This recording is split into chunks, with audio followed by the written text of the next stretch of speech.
Lagi bersama saya Glenny Soptania dalam Kompas Bisnis. Selamat tahun baru. Nah, setelah kita melewati tahun kelinci air dan saatnya kita menyambut tahun naga kayu di 2024. Bagaimana tips untuk bisa menghadapi tahun naga kayu di tahun depan?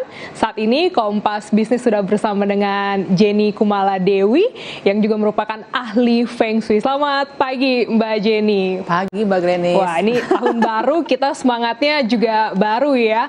Nah, kira-kira untuk tahun 2024 ini kan kita akan menghadapi naga kayu begitu ya. Kira-kira bagaimana gambaran umumnya tentang tahun naga kayu ini?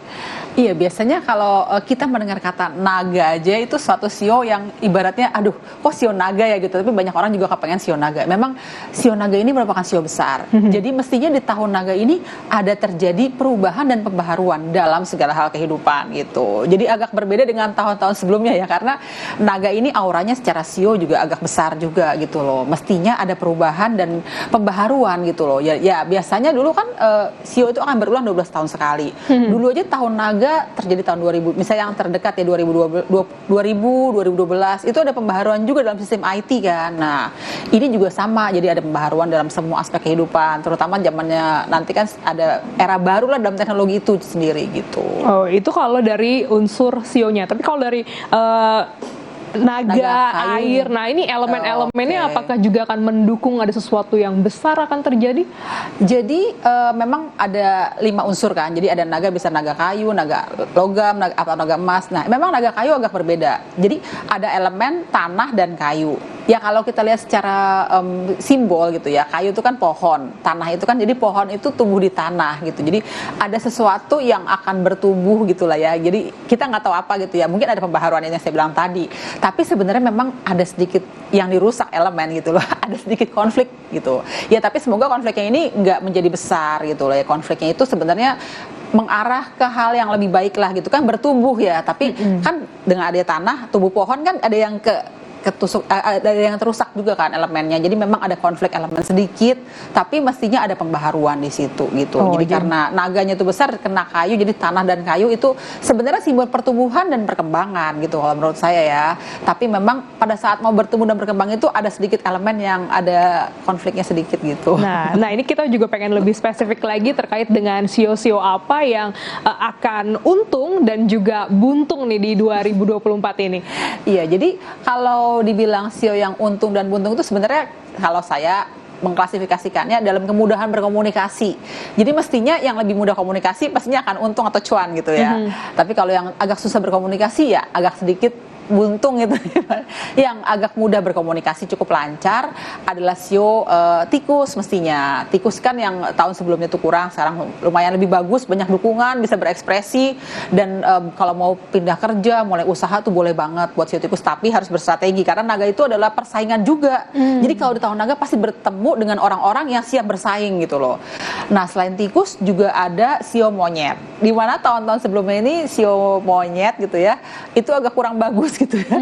Ini sekarang saatnya bisa berekspresi, banyak dukungan, ada teman-teman yang bisa mendukung. Nah, tapi ingat, biasanya sio monyet tuh kurang fokus. Jadi dia banyak maunya nih, pada saat ada kesempatan dia langsung berkembang banyak gitu. Nah, itu juga hati-hati. Jadi tetap harus mempunyai strategi persiapan langkah di tahun naga kayu untuk sio tikus, sio monyet, dan yang terakhir sio naga juga.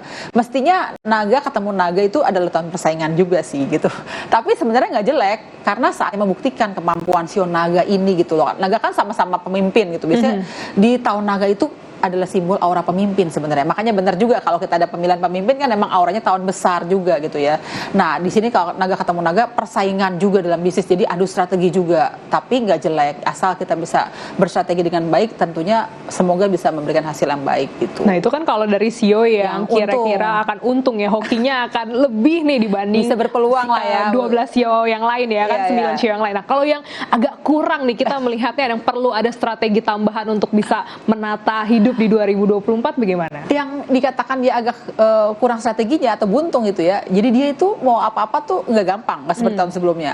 Yang pastinya banyak ada sangka-sangka tahun kelinci bagus, tahun naga sebaliknya gitu loh. Karena rumunnya agak berbeda gitu ya.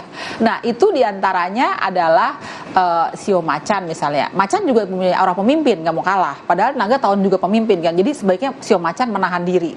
Jadi nggak boleh terlalu ambisius juga untuk sio macan, sio kelinci juga sama, karena tidak semua mendukung juga di tahun ini. Sio macan, sio kelinci, lalu sio anjing. Sio anjing itu kan kalau dalam 12 sio dia ada sedikit pertentangan juga. Jadi apa yang dia mau dilaksanakan itu tidak terlalu mudah. Jadi butuh pihak ketiga. Karena itu sio anjing ataupun sio macan atau sio kelinci harus butuh pihak ketiga lah untuk menyampaikan ide-ide mereka gitu ya. Jadi penetralisir lah. Juga ada lagi diantaranya sio kuda sedikit ya.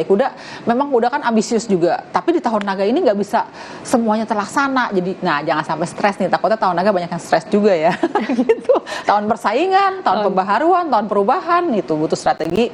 Tapi mestinya harus dihadapi dengan ketenangan gitu. Oke, ini menarik sekali. Nah, tipsnya dong Mbak Jenny untuk bisa menghadapi tahun naga kayu, apa nih yang perlu kita maksimalkan dan kira-kira ada nggak sih hal-hal yang perlu kita tahan di 2024 ini?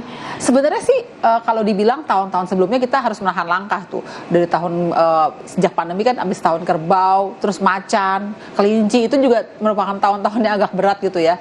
Sebenarnya tahun naga ini boleh berekspresi menurut saya. Jadi kita yang menahan langkah tahun-tahun sebelumnya, tahun ini boleh melakukan perubahan kecil-kecil tapi perlu strategi. Jadi sebenarnya di tahun naga ini boleh kita melakukan perubahan, boleh memperluas usaha, boleh juga melakukan hal baru, tapi intinya harus berstrategi dan jangan terbawa emosi, jangan terbawa nafsu gitu. Yang penting berstrategi, terus konsisten juga, dan jangan sampai terpancing juga, karena kan tahun persaingan. Mestinya tahun ini banyak orang yang ambisi juga gitu, karena di tahun sebelumnya kayak udah ketahan, ini kan ibaratnya secara logika 2 tahun setelah pandemi pasti lebih bersemangat lagi. Nah itu perlu berstrategi yang penting menurut saya. Tapi bukan berarti kita nggak boleh melakukan langkah apapun juga. Lebih boleh menurut saya. Kalau mau berubah juga malah boleh gitu. Malah mau menikah boleh. Misalnya mau memperluas usaha, buka usaha baru boleh-boleh aja. Mau beli properti boleh juga gitu. Tapi emang semua tetap harus berstrategi juga gitu. Ingat persaingan nih gitu. Karena seperti yang Mbak Jenny sebut di awal bahwa 2024 naga kayu tahun perubahan, dan ketika kita mau melakukan perubahan hal-hal yang baru boleh dilakukan, begitu silakan, tapi tetap kuncinya adalah strategi begitu ya. Strategi dari sebelumnya. Jadi memang kan sebenarnya tahun kelinci itu kan sebenarnya tahun yang untuk persiapan menuju tahun naga. Kalau menurut saya memang di sini saatnya kita untuk menata juga tahun depan tuh langkah perubahan kita sampai 3 tahun ke depan mau apa? Karena 3 tahun ke depan habis naga, ular, kuda, kambing itu ya bukan hal yang mudah juga gitu. Makanya tahun naga ini saatnya mulai menanam yang baru boleh juga menurut saya gitu. Jadi kalau kita mau pindah kerja misalnya atau mau menikah juga boleh, atau misalnya juga mau mulai kehidupan yang baru di rumah baru juga boleh juga. Menarik. Bisnis baru mungkin bisnis baru boleh juga. Malah menurut saya ada perubahan tatanan bisnis juga. Jadi orang yang bisnis sama seperti ini nantinya jadi berubah total, bisa begitu. Tapi memang perubahannya ya butuh proses juga kan. Tahun naga ini saatnya menanam hal yang baru itu tadi mungkin bisa Nah, gitu. kita tahu juga nih di 2024 bentar lagi nih Mbak Jenny, kita kan juga menghadapi pemilu ya, ada tahun politik begitu. Ada nggak sih pengaruhnya dengan tahun naga kayu ini? Jadi sebenarnya bagus juga sih pemilihan pemimpin negara di tahun yang beraura pemimpin gitu ya. Semoga pemimpinnya bisa membawa perubahan dan pembaharuan gitu ya. Saya rasa sih sebenarnya bagus, tapi itu terjadi di bulan Februari. Kita mulai kan sebenarnya pemilu yang startnya Februari itu tadi kan ya. Februari itu adalah bulan yang juga merupakan tidak terlalu mudah berkomunikasi dengan tahun naga gitu. Jadi pada saat Imlek itu juga nggak mudah berkomunikasi mulainya, jadi agak berat juga tuh. Nah, tapi semoga yang terjadi di bulan Februari itu cukup baik. Yang penting berstrategi ya, karena terjadi persaingan dan ada kemungkinan sedikit aura energi yang tidak seimbang gitu. Jadi kita tetap harus berstrategi aja menurut saya gitu. Tapi bagus pada dasarnya pemilu di tahun naga itu bagus gitu loh, karena ada terjadi perubahan dan pemimpin baru muncul di tahun naga, bagus banget. Apalagi pemimpinnya bisa membawa perubahan gitu ya. Kalau pemimpinnya bisa membawa perubahan, yang perubahannya bisa membawa ke arah lebih baik, kenapa enggak gitu. Wah, luar biasa. Secara overall sebenarnya tahun naga kayu ini kita bisa sambut dengan optimis, dengan positif, dengan hal-hal yang bisa kita lakukan, hal-hal yang baru, perubahan yang baru. Luar biasa sekali, ini bisa jadi rekomendasi, pertimbangan juga buat pemirsa Kompas Bisnis untuk menata kehidupan di 2024 di tahun naga kayu. Terima kasih Mbak Jenny Kumaladewi telah bergabung dalam Kompas Bisnis pagi hari ini. Dan saudara, tetaplah bersama kami, usai jeda kami kembali untuk Anda.